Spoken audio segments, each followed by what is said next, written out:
لانے کے لیے دو کام کرنا ہے. زندگی میں بندگی لانے کے لیے دو کام کرنے ہیں. پہلا کام یہ ہے کہ ہمارے 24 گھنٹے کی زندگی میں اللہ اور اللہ کے رسول کے احکام جو ہے زندہ ہو جائے. 24 گھنٹے کی زندگی میں ہم جو بھی کام کریں اللہ کے حکم کے مطابق اور نبی پاک صلی اللہ علیہ وآلہ وسلم کے طریقے کے مطابق کام انجام دیں. نمبر 1 یہ پہلا کام ہے. اور دوسرا کام کیا ہے؟ دوسرا کام یہ ہے کہ ہمارے دل میں اللہ کی یاد بسی رہے. اللہ کی یاد ہمیشہ رہے. یہ دو چیزیں ہیں میرے بھائیوں بزرگوں. اپنی 24 گھنٹے کی زندگی کو اللہ کے احکام کے مطابق کرنا. 24 گھنٹے کی زندگی میں ساری چیزیں ہیں. 24 گھنٹے کی زندگی میں زندگی کا کوئی جو ہے نا معاملہ چھوٹا ہوا نہیں ہے. 24 گھنٹے کی زندگی میں معاملات کا شعبہ بھی داخل ہے. 24 گھنٹے کی زندگی میں معاشرت کا شعبہ بھی داخل ہے. 24 گھنٹے کی زندگی میں اللہ کے بندوں کے حقوق کا شعبہ بھی داخل ہے. 24 گھنٹے کی زندگی میں لوگوں کے ساتھ برتاؤ کا معاملہ بھی داخل ہے. 24 گھنٹے کی زندگی میں لین دین بھی داخل ہے. شادی بیاہ بھی داخل ہے. 24 گھنٹے کی زندگی میں چھوٹے سے چھوٹا کام بھی شامل ہے اور بڑا سا بڑا کام بھی اس کے اندر داخل ہے. جو بھی کام آدمی کرے، جس طرح سے ایک بندہ اذان کے ساتھ مسجد میں داخل ہوتا ہے اور مسجد میں داخل ہو کر امام کے پیچھے اللہ اکبر کہہ کر جب نماز میں داخل ہوتا ہے تو اب وہ اللہ کے حکم کے خلاف کچھ نہیں کر سکتا. اللہ نے جو کرنے کے لیے کہا ہے اسے وہی کرنا ہے. زبان سے جو بولنے کے لیے کہا گیا ہے وہی بولتا ہے. نظروں سے جہاں نظر دیکھنے کے لیے کہا گیا ہے وہی دیکھتا ہے. اور جتنی حرکت کرنے کے لیے کہا گیا ہے اتنی ہی حرکت کرتا ہے. ہاتھ کا استعمال وہی کرتا ہے جہاں استعمال کرنے کے لیے کہا گیا ہے اور جتنا کہا گیا ہے. تو اللہ اکبر کہہ کر ایک بندہ نماز میں شامل ہو کر جو اللہ کا بندہ بن جاتا ہے کہ ذرہ برابر خدا کے حکم کے خلاف کچھ نہیں کرتا ہے. تو ٹھیک اسی طرح سے مسجد سے باہر نکلنے کے بعد بھی جہاں بھی جائے جس حال میں بھی رہے اس کے لیے اللہ کا جو حکم ہے وہ اسے پورا کرے. مسجد سے نکلتے ہی دکان چلا گیا، وہاں اللہ کا حکم ہے کہ بھئی دکان میں کاروبار کر رہے ہو، کاروبار میں جھوٹ نہ بولو، کاروبار میں ناپ تول میں کمی نہ کرو، کاروبار میں دھوکہ نہ دو، کاروبار میں جو ہے چیزوں کے عیب کو نہ چھپاؤ. یہ ساری چیزیں اس کے اندر آ جائیں گی. پھر شام کو رات کو دکان بند کر کے گھر آ گیا. اب گھر آنے کے بعد اللہ کا حکم اس کے ساتھ ہو جاتا ہے کہ بھئی اب گھر میں تم داخل ہوئے ہو، گھر والوں کے ساتھ تمہیں کیسے رہنا ہے.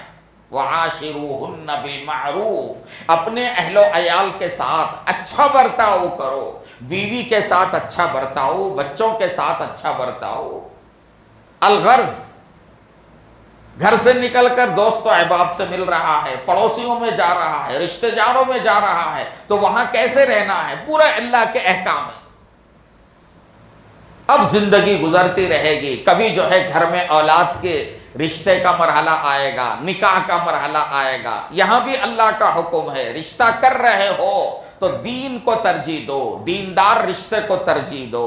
اور رشتہ طے ہونے کے بعد جب شادی ہونے لگے تو تب بھی جو ہے اللہ کا حکم وہاں آ جائے گا کہ شادی شریعت کے مطابق ہونی چاہیے. ہاں، اس کے اندر بے حیائی بے پردگی نہ ہو، اس کے اندر خلاف شرع کوئی کام نہ ہو، اس کے اندر فضول خرچی نہ ہو. یہ ساری چیزیں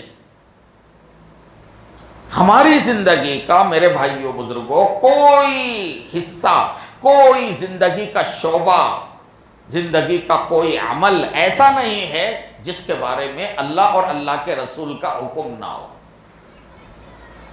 تو اپنی 24 گھنٹے کی زندگی کو، میری مائیں، آپ اگر یہ چاہتی ہیں کہ آپ کو حیات طیبہ ملے، یعنی سکون کی زندگی. آج کا انسان سکون کے لیے پریشان ہے. کیا مرد اور کیا عورتیں، کیا امیر اور کیا غریب. ہاں کیا جو ہے نا ان پڑھ اور کیا جو ہے پڑھا لکھا، ہر بندہ اس وقت جو ہے نا جس سے مل کر پوچھئے. حضرت فرما رہے تھے کہ بھائی لوگ جو ہے آ کر کہتے ہیں کہ مولوی صاحب سب ہے، مال ہے، دولت ہے، ساری چیزیں، مگر زندگی کا سکون نہیں، زندگی کا سکون نہیں ہے. اب یہی مسئلہ لے کر آدمی کسی عامل کے پاس جائے گا تو وہ کہے گا کہ بھئی آپ کو کسی نے کرایا ہے، آپ پر کچھ اثر ہوا ہے، آصب کا اثر ہے، سحر کا اثر ہے، یا کھندلاوا کچھ ہوا ہے، یا کوئی معاملہ ایسا ہوا ہے، یہ سارا نقشہ فٹ کرے گا. حضرت فرماتے ہیں کہ اگر میرے پاس کوئی آ کر کہے کہ بھائی مجھے زندگی کا سکون نہیں ہے، تو میں صاف کہہ دیتا ہوں کہ آپ کا دل اللہ کی یاد سے خالی ہے. زندگی کا سکون آپ کو اس لیے نہیں ہے کہ آپ کا دل کیا ہے؟ اللہ کی یاد سے خالی ہے. اور یہ حقیقت ہے، یہ حقیقت ہے. کیوں؟ اس لیے کہ دلوں کے سکون کے بارے میں اللہ تعالیٰ کا ارشاد ہے کہ دلوں کا سکون میری یاد سے حاصل ہوتا ہے. الا بذکر اللہ تطمئن القلوب، اللہ کی یاد سے دلوں کو سکون ملتا ہے. یہ جتنے عامل حضرات ہیں الا ماشاء اللہ، کچھ لوگ صحیح بھی ہو سکتے ہیں، ایسا نہیں، لیکن اکثر عامل یہ نفسیات سے کھیلنے والے اور قوم کی غلط رہنمائی کرنے والے. مرض کچھ اور ہوتا ہے اور علاج کچھ اور بتایا جاتا ہے. میرے بھائیوں یاد رکھو، اور خاص طور پہ ہماری بہنیں یاد رکھیں، ہمارا اصل مرض کیا ہے؟ دل اللہ کی یاد سے خالی ہو رہا ہے.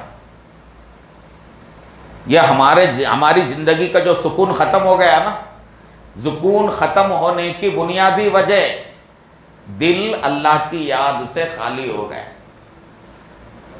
دلوں کو اللہ کی یاد سے آباد کرو، اللہ کی یاد کا خاص اہتمام کرو، ذکر اللہ کا اہتمام، مراقبے کا اہتمام، قرآن پاک کی تلاوت کا اہتمام، درود شریف اور استغفار کا اہتمام. ان چیزوں کو اپنی زندگی کا حصہ بنا لو.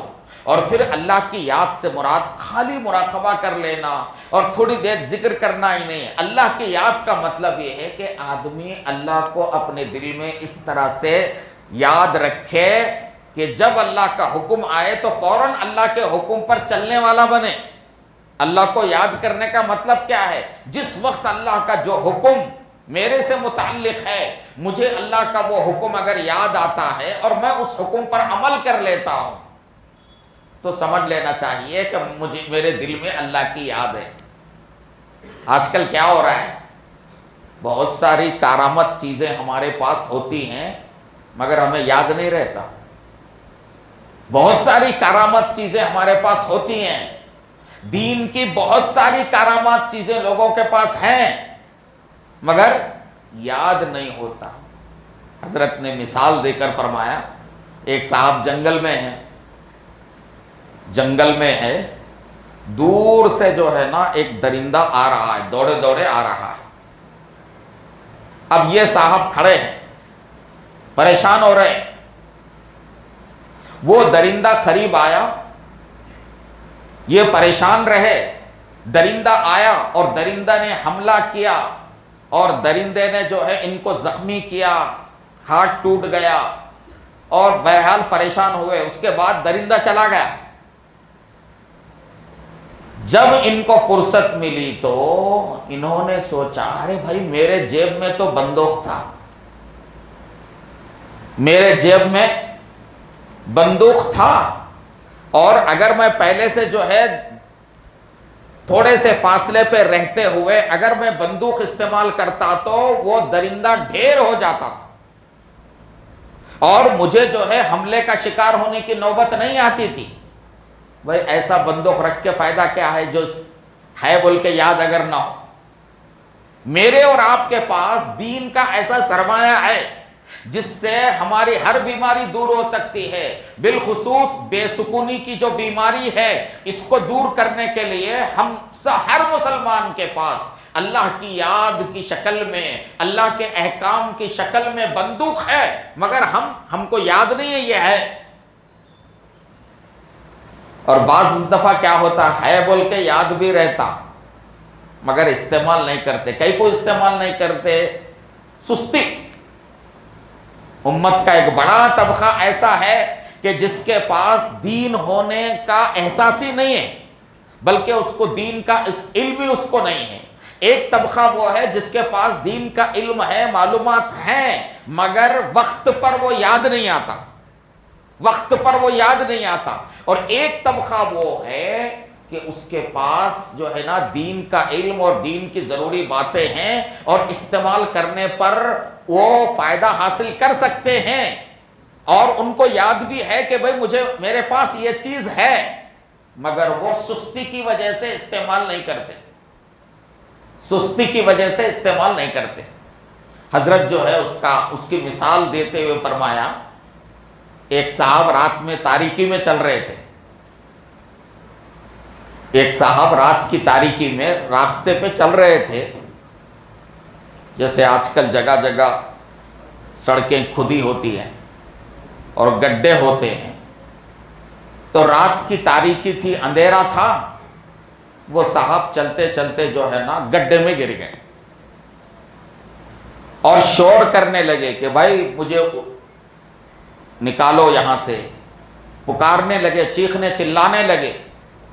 تو لوگ جو ہے اطراف میں جمع ہو گئے اور بڑی کوششوں سے جو ہے بزرگ کو جو ہے اندر سے وہ صاحب کو لوگوں نے جو ہے نکال کر اوپر لایا. جب اوپر لایا تو کیا دیکھتے ہیں؟ ہاتھ میں ٹارچ ہے، ان کے ہاتھ میں، وہ صاحب کے ہاتھ میں ٹارچ ہے. تو لوگوں نے پوچھا کہ بھئی یہ جو ٹارچ ہے یہ واقعتاً کارگر ہے یا پھر خالی ایسے ہی ٹارچ کا کھوکا ہے، یہ استعمال نہیں کر سکتے؟ کہنے لگے کہ نہیں، یہ بالکل جو ہے نا کارگر ہے. پوچھنے والوں نے پوچھا کیا اس کے اندر شل نہیں ہے کیا؟ تو انہوں نے بتایا کہ نہیں، شل بھی اس کے اندر ہے. پوچھنے والوں نے پوچھا کیا اس کا بلب جو ہے نا وہ جو ہے ٹوٹ گیا، کیا ہو گیا؟ انہوں نے بتایا کہ نہیں، بلب بھی ہے. تو کیا اس کا آن آف کرنے کا جو بٹن ہوتا ہے وہ خراب ہو گیا کیا؟ انہوں نے کہا کہ نہیں، وہ سب بھی صحیح ہے. تو لوگوں نے کہا اللہ کے بندے، جب سب صحیح تھی تو آپ جو ہے اس کو پکڑ کر جا رہے تھے تو آپ نے ٹارچ کو استعمال کیوں نہیں کیا تاکہ گڈھے میں گرنے کی نوبت نہ آتی؟ تو وہ کہنے لگے کہ بھائی استعمال ایسے ہی نہیں کیا، سستی سے نہیں کیا. میرے بھائیوں بزرگوں، ہمیں جائزہ لینا ہے کہ کہیں ہم لوگوں کا حال تو یہ نہیں ہے کہ ہمارے پاس دین کی ٹارچ ہے، ہمارے پاس دین کا علم ہے، ہمارے پاس جو ہے نا دینی اعمال کی شکل میں بہت بڑی دولت ہے، اس کو استعمال کر کے ہم دنیا کی پریشانیوں سے بھی بچ سکتے ہیں اور آخرت کی پریشانیوں سے بھی ہم بچ سکتے ہیں. ہم اسے استعمال کرنے کی بھی طاقت رکھتے ہیں، لیکن کہیں ایسا تو نہیں کہ سستی کی وجہ سے. وہ صاحب جیسے بولے کہ بھئی سستی کی وجہ سے میں نے نہیں کیا اور گڈھے میں گرنا گوارا کیا، کہیں ہماری یہ حالت تو نہیں ہے. اس لیے میرے بھائیوں بزرگوں، زندگی میں بندگی لانے کے لیے دو کام کرنا ہے. ایک تو جو ہے 24 گھنٹے کی زندگی، 24 گھنٹے کی زندگی کو اللہ کے حکم کے مطابق گزارنا، اور دوسرا کام ہے اپنے دل میں اللہ کی یاد بسانا. اور پھر آگے حضرت یہ فرماتے ہیں کہ بھائی ان دو کاموں کے لیے یہ دو چیزیں ہماری زندگی میں آئیں، یعنی 24 گھنٹے کی زندگی ہم اللہ کے حکم کے مطابق گزاریں اور ہمارے دل میں اللہ کی یاد جو ہے آباد ہو جائے، ہمیشہ ہمیں اللہ تعالیٰ کی یاد رہے. اس کے لیے ہمیں ایک کام کرنا ہوگا. یہ کام میرے بھائیوں بزرگوں کیا ہے؟ مجھے اور آپ کو اپنے بارے میں سوچنا ہے. اپنے بارے میں سوچنا ہے کہ میں پہلے تھا نہیں تھا، اللہ نے مجھے وجود بخشا،